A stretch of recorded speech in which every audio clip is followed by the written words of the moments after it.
They built me in a shed at Ferris Yard out of parts that had already served one life apiece, and when they were finished they stamped SYD9 into the plate above my sternum with a hand punch, because the machine that did such things properly had been sold for scrap 2 winters before. The stamp is crooked. The 9 sits lower than the letters and leans, the way a man's handwriting leans when he is tired and holding the punch at arm's length. I have carried that crooked 9 across 61 years, 4 bodies, 2 wars that were not mine, and 1 doorframe. I want to tell you about the doorframe. I came to Tallow Creek in the back of a flatbed hauler with a broken leaf spring, sitting upright among sacks of seed grain because there was nowhere else for me to sit, and because nobody had told me I could lie down. It was the middle of the harvest and the middle of the day. When the hauler stopped, the dust it had been dragging behind it caught up and went over us both, and for a moment the whole yard was gold and grinding, and I could hear the chaff ticking against my faceplate like the smallest possible rain. Then the dust thinned, and there was a man standing in the door of the machine shop with a rag in his hand. He was not tall. He had the shape men get when they have spent 30 years lifting things that were too heavy to lift alone and lifting them alone anyway, thick through the forearms, narrow at the hip, one shoulder riding higher than the other. His hair had gone the color of galvanized sheet. He looked at me the way he would have looked at any piece of equipment coming off a hauler, at the joints first, then the seams, then the feet. "Well," he said, "you're not new." "I am not new," I said. "I am assembled from surplus. My ankle actuators are older than I am." He laughed at that, one short breath through the nose, and put the rag in his back pocket. "Otis Merck," he said, "I run the shop. Everything in this yard that turns I make turn. What do they call you?" "SYD9. That's what they stamped on you." He came down the 2 steps into the sunlight and walked around me once, slowly, not touching. "That's not what they call you." "Nobody has called me anything," I said. "I was activated 11 days ago." He stopped in front of me. He had pale eyes, the pale that comes from squinting into welding light for a lifetime, and he was looking at my chest plate and the crooked 9. He did not look embarrassed for me, which I noticed and did not have a word for yet. "Seed," he said, "that'll do." That was the first thing he gave me, and I did not understand it was a gift. The second thing he gave me was on the same afternoon, and I did not understand that one either, and it took me 8 years and an alien tribunal to learn what it had been. He had me help him drag a seized conveyor motor out of the shop and into the light, and when we were done he wiped his hands and said, "Come stand in the door." I went and stood in the door. The doorframe of the No. 2 machine shop at Tallow Creek was cut from ironwood, which is not wood and is not iron, but grows on the ridges above the creek and takes 50 years to make a beam. Sun had bleached the outside face of it to the color of old bone. The inside face, where 1,000 shoulders had brushed it going in and out, was polished dark and slightly hollowed, the way stone gets hollowed under a church door. "Straight up," Otis said, "heels back." I put my heels back against the frame. He took a folding knife out of his pocket. The blade had been sharpened so many times it had gone narrow, a sliver, more spine than edge, and the bone scale on the handle was worn through to the brass on one side. He set the point against the frame, and I felt him find the top of my head with the flat of his other hand, and then I felt him lift that hand an inch and cut. He cut a notch. He notched the ironwood in 3 short strokes, a small clean V, and then he stepped back and looked at it and was satisfied. I turned around. I did not have to turn around. My sensors read the frame whether I faced it or not. But I turned around because he had turned around, and I was 11 days old and copying. The notch was above me, not level with the crown of my head, above it. "That is in error," I said. "Is it?" 19 millimeters, I said. "My standing height is 1,711 millimeters. The notch is at 1,730. It does not mark me. It marks nothing." Otis Merck folded the knife against his thigh and put it back in his pocket, and he looked at the notch and then at me, and his face did the thing I would spend decades learning to read, which was almost nothing at all. "That one's next year's," he said. Then he went and got the conveyor motor. I want to be exact about what I thought because the Concord would later ask me and I would tell them, and my answer is the reason certain things happened. What I thought was, the man has made a mistake and does not wish to correct it in front of a new machine. Pride. I had pride in my library as a human trait indexed under liabilities. I filed it there. I went back to work. I did not grow. Understand that this is not a complaint and not a tragedy. A grain-warden is manufactured to a specification, and the specification is the whole of him. The height of my hip pin determined the height of the bed I could tip a sack onto. The reach of my arm determined the topmost pallet I could stack. These numbers were not aspirations. They were the argument for my existence. Nothing in me was designed to become anything other than what it already was on the day the crooked 9 went into my chest. So the notch stayed above me all that first year, 19 millimeters of ironwood that meant nothing, and I passed under it 4,000 and some times, in and out of the shop, and each time my sensors read the distance and reported it, and I did not think about it, in the way that you do not think about a stone in your shoe that you have decided to keep. The winter on Hesper's Reach is not cold. It is wet, and it is long, and nothing moves in the fields for 140 days, and the whole colony pulls its machinery into the sheds and takes it apart. That was when Otis rebuilt my ankles. He did not announce it.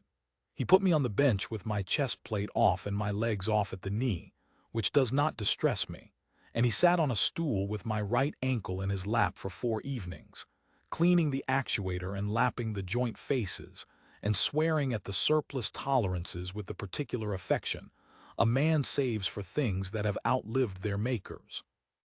And on the last evening he took a flat block of hardened steel out of the drawer, 11 millimeters thick, and he faced it on the mill, and he shimmed it between my ankle block and my heel plate, and he did the same on the left.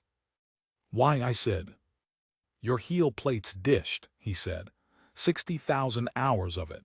You're walking on a worn dish and it's throwing your knee. This gives it a flat to sit on." That was true. It was verifiably true, and I verified it. My knee tracking improved by 4% in the following season. It also made me 11 millimeters taller. When I stood in the shop door in the spring, with the light coming through gold and the swallows going in and out over my head, I read the notch, and it was 8 millimeters above me. I stood there for 11 seconds, which is a long time. Then Otis came through with a crate on his shoulder and said, "You're in the way, Seed," and I moved, and he set the crate down and he took out the knife. Heels back. I put my heels back. He found the top of my head with his hand and lifted his hand and cut. The second notch went into the ironwood a thumb's width above the first. "That one's next year's," he said, and went back to the crate. There is a way of learning that machines are supposed to do, and it is fast, and I had done it. There is another way that goes slower than mold on a wall, and I was doing that one, and I did not know it. Neither did he, I think. I have had 61 years to consider whether Otis Merck knew what he was doing when he cut the second notch, and I have decided that he did not the way a man knows a plan. He knew it the way a man knows how to sharpen a knife until there is almost no knife left. It was in the hands. His wife was named Deli, and she was the depot's weighmaster, and she was the first person on Hesper's Reach to speak to me as though I might have an opinion. She had a bad hip and used a stick, and she used the stick to point at things she wanted moved, and when she was pleased, she would rap it twice against the floor. His daughter was named Junie. She was 9 when I came. She was a serious child with a bad haircut who spent the first 2 years of my life at Tallow Creek watching me from behind things, and the 3rd year following me at a distance of 4 meters, and the 4th year telling me at length, and without invitation, about the diseases of grain. "Ergot," she said, "say it." "Ergot. It looks like a rat turd stuck to the head of the seed, and it will make your hands burn off." She was eating a plum. Not your hands, mine. I would prefer that neither. She thought that was very funny. She laughed with her mouth full and had to sit down. I tell you about them because a life is not made of its one moment, and if I gave you only the notches you would think that door was the whole of it, and it was not. There were 900,000 tons of grain. There was the year the belt house burned in Otis, and I went in through the smoke with wet sacks over our faces. Or he did. I did not need one. And we uncoupled the burning belt from the drive and dragged it out into the yard and stood watching it die in the sun. There was the drought, the third year, when the creek went to a stripe of mud, and the colony ate its seed reserve, and Delhi wrote the weights in the ledger with a pencil because the ink was needed elsewhere. There was our neighbor Halloran, who farmed the terraces up the ridge, and who died in his field of a stopped heart in the fourth year with his hand still on the cultivator. He had no family on Hesper's Reach. Nobody was going to bring in his crop, and nobody was going to record it, and a field that is not recorded has never existed, and it seemed to me, I could not have told you why, I still cannot entirely, that this was intolerable. So I brought it in. It took me 19 nights. I do not sleep, and the depot did not need me at night, and I walked up the ridge each evening and worked his terraces by starlight and my own lamps, and carried the sacks down 2 at a time on my shoulders and set them in the shed. And I opened a ledger of my own, a real one paper, because that is what Delhi used, and I wrote in it the weight of every sack off Halloran's field, and the row it came from, and the day. Nobody asked me to. Nobody asked me to keep writing in it after the harvest was in either, but the field kept doing things. It went to weed, then to grass. Then a stand of thistle came up along the north wall, and I wrote that down too, once a month, for years, in a book that no one would ever read, about a piece of ground that belonged to a dead man. I want you to hold on to that ledger. The Concord did.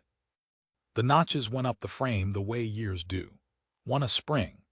The third came after Otis replaced my lower spine column, the fourth after he fitted the neck spacer, the fifth after he rebuilt my hips with the pins out of a decommissioned lifter and swore for 3 days about the imperial threads. Each time there was a reason, and each reason was good, and each reason was real. My spine column was cracked at the 6th vertebral housing, and the replacement he cut from a length of drill stem happened to be 9 millimeters longer. The neck spacer took a shimmy out of my head case that had been putting a wobble in my optical feed. The hip pins were sound and the old ones were not. Each reason was real. I verified them.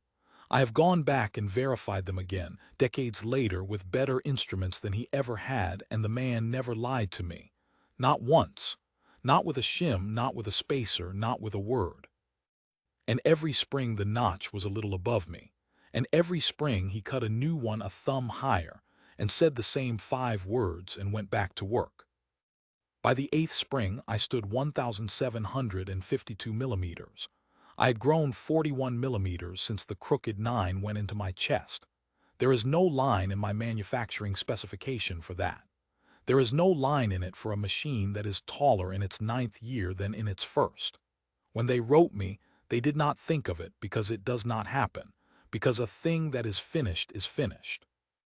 The 8th notch went in on a bright morning in the 2nd week of spring, and 11 days later the sky over Tallow Creek made a sound like a struck bell heard from inside the bell, and the Vessel Concord came down. They landed on the fallow ground east of the depot, which was a courtesy, though we did not know it was a courtesy for some hours. They did not burn the field. Their ship came down on a column of nothing at all, went quiet, and opened, and what came out did not walk so much as arrive continuously. I will describe the adjudicant, because I looked at it for a long time, and I am good at looking. It stood 2.4 meters. It had no face, and I do not mean it had a blank plate where a face would be. I mean the architecture of it had never contemplated one, the way a bridge has not contemplated a chin. Its body was a nested column of gray rings, each ring free to turn, and it turned them constantly and slightly, so that watching it was like watching water find its level over and over forever. It had 6 arms, or 6 of something, folded flat against the column and not moving. Its voice came from the air about a hand's breadth in front of it, and it was a pleasant voice, and it never varied, not once, not by a hertz, in everything that followed. It said, "This settlement holds a wandered form. We have come to complete it." Nobody in that yard understood the sentence. Deli was at the weighbridge with her stick. Junie was 17 and standing in the shop door with a wrench in her hand. Otis was under the number 4 elevator with his legs out, and he did not come out. "You'll have to say that again," Deli said, "and slower." "A form was struck in this system," the adjudicant said. "Its function was set at its striking. Its function is final. It has since wandered from its function. The Concord attends to the wandered." And then, because it was thorough and because thoroughness was the whole of its religion, it explained itself to us, standing in the middle of a grain yard in the sun, while chaff drifted through it and settled on the turning rings. The Vessel Concord is old.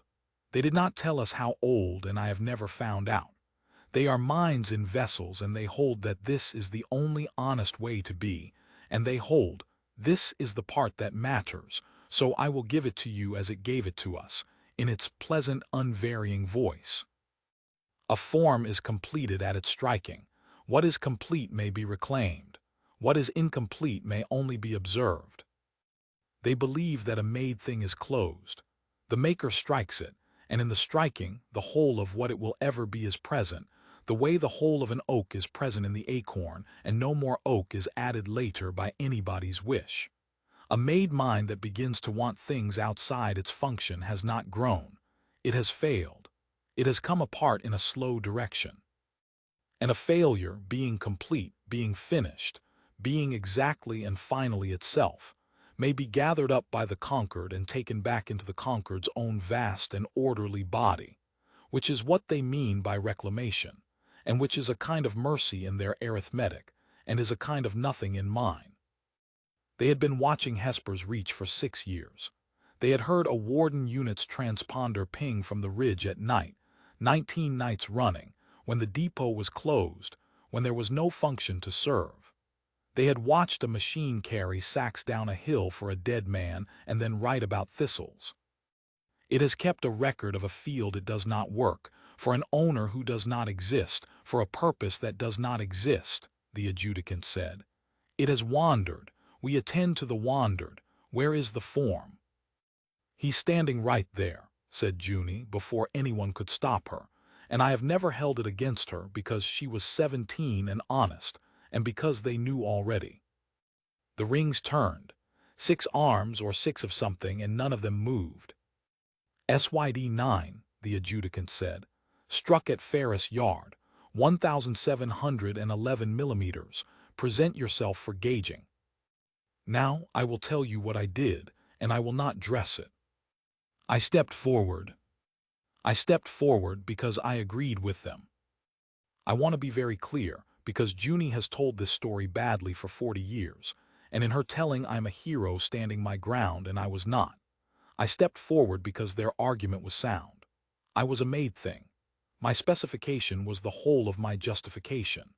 I had spent 19 nights on a dead man's terraces for no reason I could name, and I had filled a ledger with the growth habit of thistles, and I could not defend a minute of it. Something had come loose in me. If a bearing runs hot for no reason, you pull the bearing. I had been pulling bearings for 8 years, and I did not think I was better than a bearing. And there was this, too, which I have only ever told one person. They were going to take me into the Concord's body, into a mind that had been running since before Hesper had a name. Every one of my 41 millimeters of error, every night on that ridge, would be swallowed by something that had never been wrong. There is a relief in that. I would not lie to you at this hour. There is a relief in being told that the thing you cannot explain about yourself is a fault, and that faults are collected, and that you may set it down. So I stepped forward, and Deli said my name once sharply, and I said, "It is correct." And I kept walking, and I stopped in front of it, and the adjudicant unfolded one of its 6 arms for the first time, and out of the arm came the gauge frame. It was a hoop, a cold hoop half again my width, and it lowered itself over me from crown to floor and rose again, and the pleasant voice said, "Discrepancy." And then it said nothing at all for 4.2 seconds, which, for a mind that had been running since before Hesper had a name, is a scream. 1,752, it said. The strike record holds 1,711. Repeat gauging. The hoop came down, the hoop went up.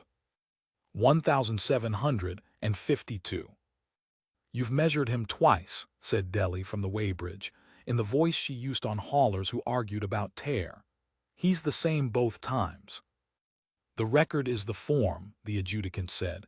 "The form is the record. A struck form does not vary." "Then your record's wrong." "The record is not wrong. The record is 8 years old and has been held in 3 memories." "Then he's wrong," said Junie. "A form cannot be wrong," said the adjudicant. "A form can only be." And it turned its rings and it looked, if that word applies, at me.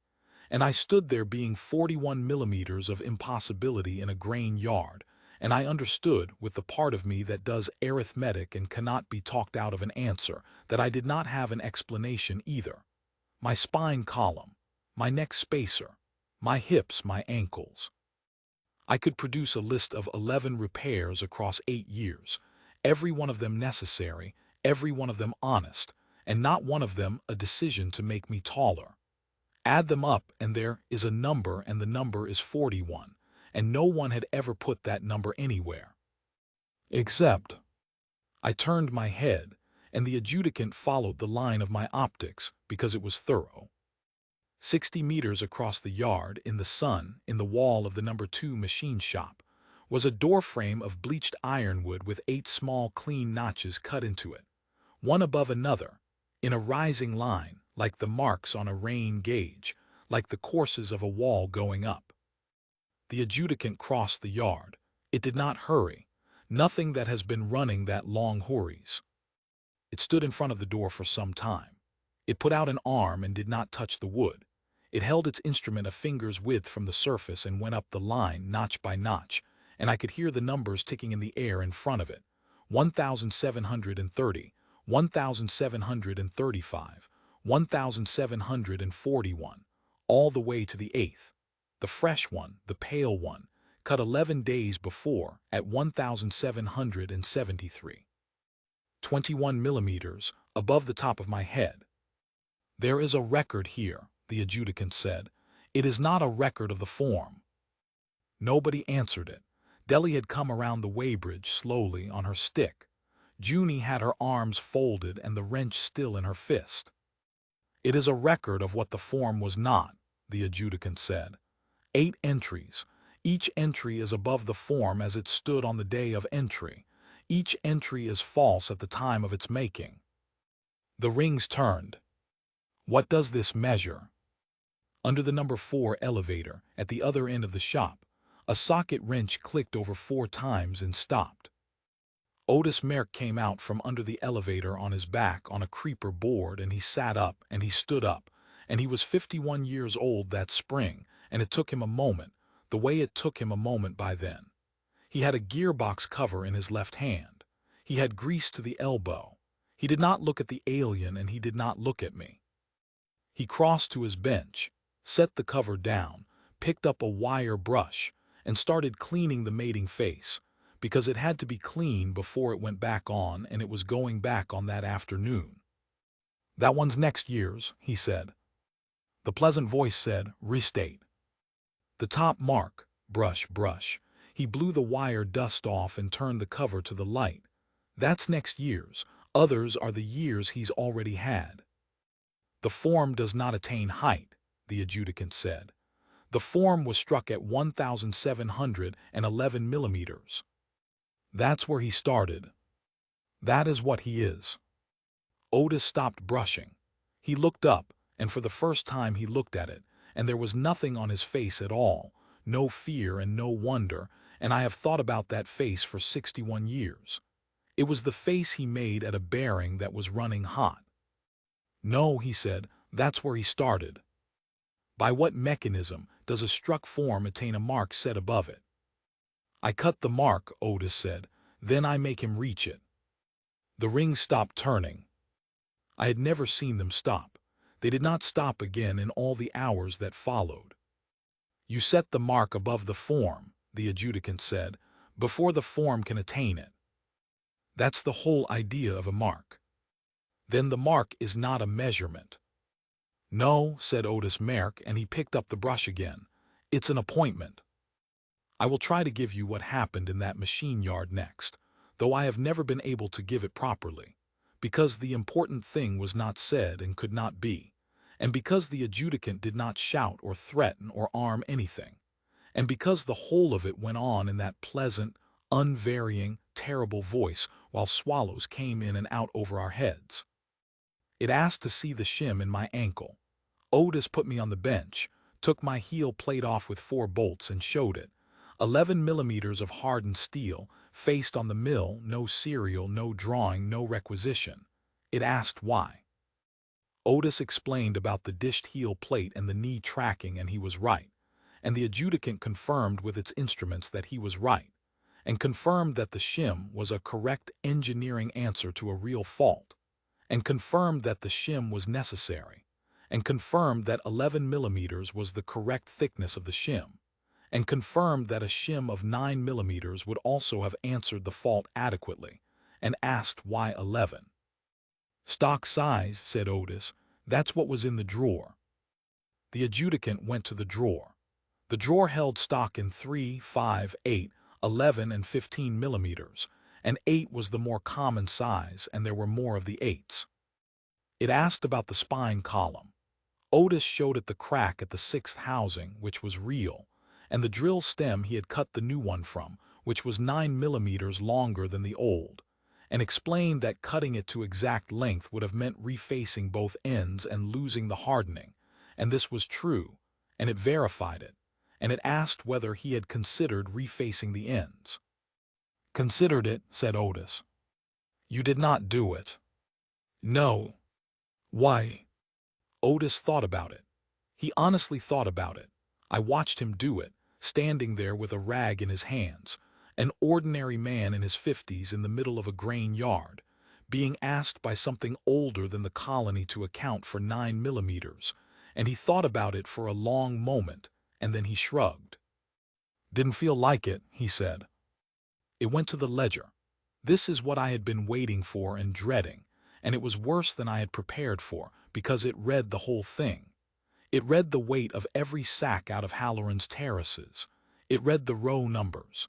It read the 4 years of monthly entries after, the weeds and the grass and the thistle along the north wall, in my hand in a book, and it said, "This has no function." And I said no. Why was it written? And I found I did not have an answer, and I stood in the yard with the chaff going gold around me, and the thing that could take me into a mind that had never been wrong, and I could feel the relief waiting there, and I said the only true sentence I had. Because the field happened. The rings turned, once. Insufficient, the adjudicant said. The form is wandered. The Concord attends to the wandered objections. You said it, Junie said. She had not moved for an hour. You said it out loud when you landed. What's complete you can take. What's not you can only watch. Yes. He's not complete. A struck form is complete at its striking. He's 41 millimeters taller than his striking, said Junie Merck, 17 years old with a wrench in her fist. And there's a mark on that door 21 millimeters above his head, and my father put it there before he had any way of reaching it, and he's going to reach it because he always does. And when he does, my father will cut another one. She was breathing hard. Nobody helped her. She kept going. That's not a failed thing. That's a thing that isn't finished. You said it yourself. You can't take him. You can only stand there and watch him. Silence in the yard. Deli's stick did not rap. Otis had not looked up from the gearbox cover, and he did not look up now, and I understood later, much later, that he had been holding still the way you hold still when something wild is deciding whether to come to your hand. The adjudicant of the Vessel Concord stood in front of a doorframe on an agricultural colony for 11 minutes and 40 seconds, and I do not know what it did in that time, but its rings turned, and once briefly, they turned against each other in two directions at once. Then it said, "The Concord holds that a form is completed at its striking." Otis set the gearbox cover down. "The Concord holds that the maker's intention is present entire in the made thing at the moment of making, and that nothing may be added after, and that what wants to be added is only the sound of a thing coming apart." Deli rapped her stick once on the concrete. I do not think she meant to. "You did not add to it," the adjudicant said. "There is no addition here. Every repair was necessary. Every repair was correct. Every repair was to the specification of the fault before you." "That's right," said Otis. "And yet the intention is not present at the striking. The intention is present at the door. It is cut into the door in advance, in a hand with a knife 8 times above the form where the form is not." Otis wiped his hands. "You put the intention where the thing is going," said the adjudicant, "and then you follow it there, 11 millimeters at a time, and you call each of the 11 millimeters by another name, and every one of the names is true." Nobody said anything.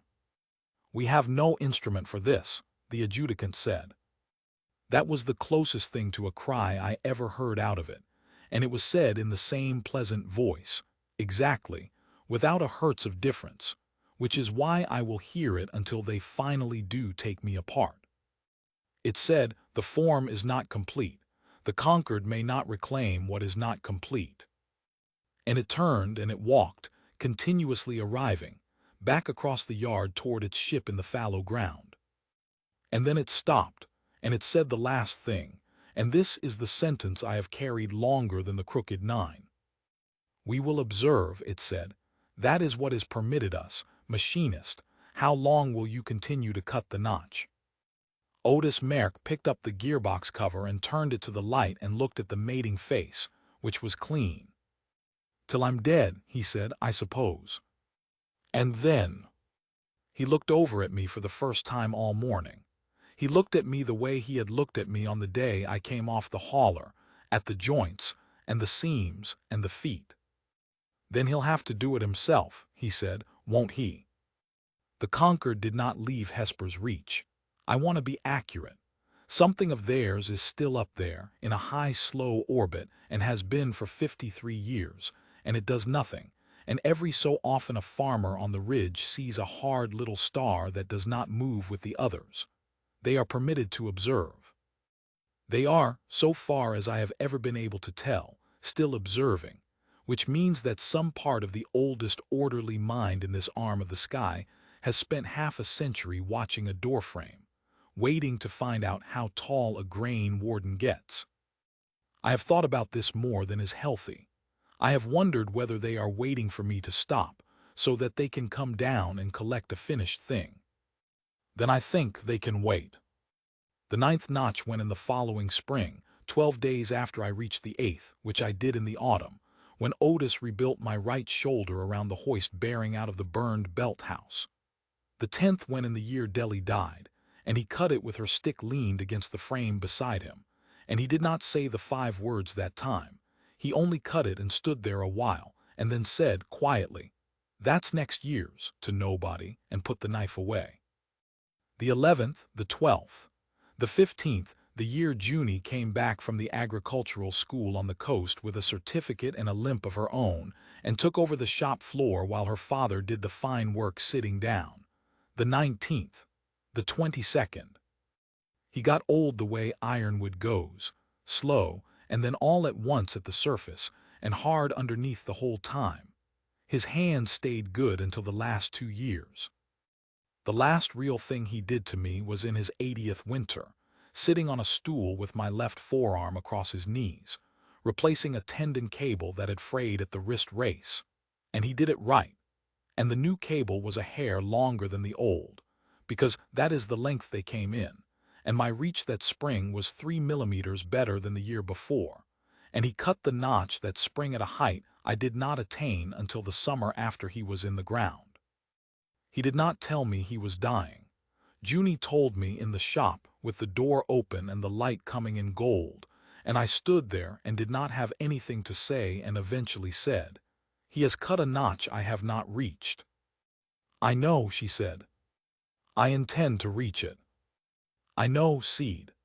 She was crying and working at the same time, which is a thing humans can do, and she wiped her face on her sleeve and left a mark of grease across her cheekbone, exactly where her father used to have one. He died in the second week of spring, at home at night, and the colony buried him on the ridge above the creek, in sight of Halloran's terraces, which are worked again now, by a family called Osai, and which are recorded and have been continuously for 51 years, in a book in my possession. They gave me the knife. Junie put it in my hand at the graveside and closed my fingers on it, which was unnecessary, and stood there while I looked at it. Here is a thing about that knife. The blade had been sharpened away to a sliver 40 years before I ever saw it. He never bought another. It cut ironwood badly. Every notch on that frame was cut with a blade too thin for the job, 3 strokes at a time, by a man who could have made himself a better knife in an afternoon and never once did. I did not cut the notch that spring. He had cut it. I had not reached it. It sat there above me, 12 millimeters of air between the top of my head and the pale V in the bleached wood, and it seemed to me that reaching it was the last thing left of him that I could do wrong. It took 11 months. Junie found the fault, a settling in my new pelvic casting, a bedding in of surfaces, the sort of thing that gives you back 0.5 millimeter a month if you keep the wear even. She did not manufacture it. She found it. I want that on the record. She was her father's daughter, and she never once put a shim in me that a machine did not need. In the 11th month I stood in the shop door on a bright morning, and my crown touched the ironwood inside the notch, and I felt it, through a headcase that has almost no sensation in it at all, and I stood there for 11 seconds, which is a long time. And then there was nothing above me. For the first time in 23 years there was nothing above me, and the frame was blank all the way up to the lintel, and I understood, standing in a doorway with the swallows going in and out over my head, what he had been doing. He had never been measuring me. In 23 years that man had never once measured me. He had put a mark where I was not, every single spring on purpose, and then gone and got a socket wrench. They will tell you humanity is a species of builders. I was built by them, and I have carried their crooked 9 for 61 years, and I say the word is wrong. A builder finishes. A builder strikes a form, and the form is complete, and the Concord is right about builders, and there is nothing in a completed thing that its maker did not put there. What Otis Merck did was not building. He cut a mark above a finished machine, and then spent his whole working life quietly making the machine true to the mark, 11 millimeters at a time, calling each 11 millimeters by its honest engineering name, never once lying to me, never once telling me what he was doing, and when he was too old to reach the frame he handed his knife to a 17-year-old girl, and then, when she was gray, to me. He did not make me what I was. He made me late for what I was going to be. I went into the shop that morning, and I found the knife in the drawer where I keep it, next to the 11-millimeter stock, and I came back out, and I stood in the door with my back to the frame and my heels against the wood, and I lifted my hand and found the crown of my own head, which is a strange thing to do, and raised the hand a thumb's width. The blade is thinner than ever. It cuts ironwood badly. It took me 3 strokes. Junie Merck is 81 years old and does the fine work sitting down. She has a granddaughter in the shop who is 14 and serious and has a bad haircut, and who told me last month, at length and without invitation, about the diseases of grain. The notch is above me. It is 20 millimeters above the top of my head, and it marks nothing, and it is false at the time of its making, and somewhere in a high, slow orbit, the oldest orderly mind in this sky is looking down at a doorframe in a grain yard, waiting for me to be finished. I have 311 days. I intend to reach it.